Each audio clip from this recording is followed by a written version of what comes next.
When we first established 343, we spent a lot of time thinking about what stories we wanted to tell.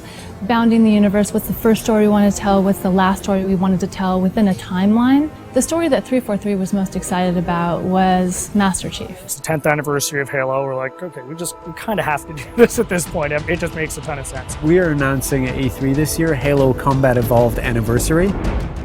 And we're announcing Halo 4, which is the first in the new trilogy of Halo games. I think for most people, Halo 1 is the quintessential Halo.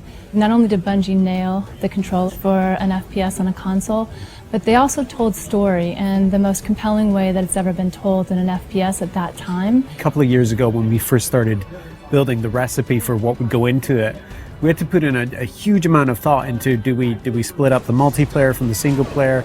Do we use the original Halo multiplayer and try and make netcode work with that? Do we use reach code and keep that infrastructure and that ecosystem going? First thing we wanted to do is make it look like a 360 title. How would it look if this game came out today? How would it feel? How would it be different? Sometimes you find little additions that's like, God, I wish if this could have been in there 10 years ago, and it looks so right in there right now. And that's what we're looking for in all the changes that we're making. Retouching Halo 1 needed to be a labor of love. The audio, the characters, the levels, the grass, the dirt, the sky, the moons, trying to find a way to reproduce them faithfully, but in a way that looks like it's 10 years later. Literally, you pick this up, the gameplay is identical to what it was 10 years ago, because I mean, that was just so original, it was so new, it was so fresh. It's great to kind of go back to that old gameplay and feel as powerful as you did in both vehicles and with the pistol. The Halo 1 pistol is back. It is still wildly overpowered. 3 shots to the head from anywhere on the map will kill anything.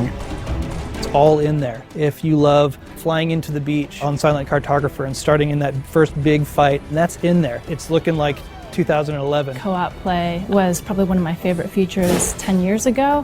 We have co-op play over live. Anniversary will have stuff hidden in it. It's going to have stuff hidden in it that you know about, like terminals, and you're just going to have to find them yourself. I'm also excited about the stories we're telling in the terminals, and then having achievements. That's long overdue. Being able to switch back to the classic on the fly is just going to be kind of a magical experience. You hit a button at any point in the campaign, you flop back, and that's how the game looked 10 years ago.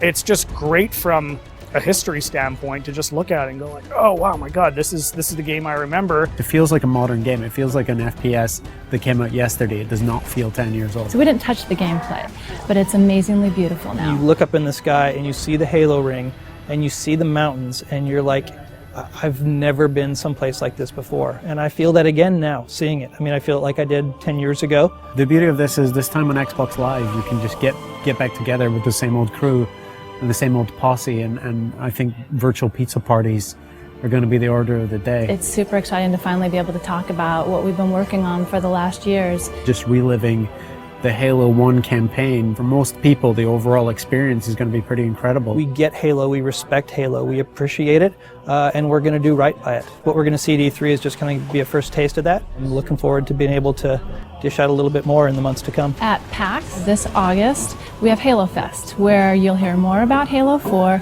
and you get hands-on play with Halo Anniversary, both campaign and multiplayer. That's going to be a blast and a hell of a way to finish the summer.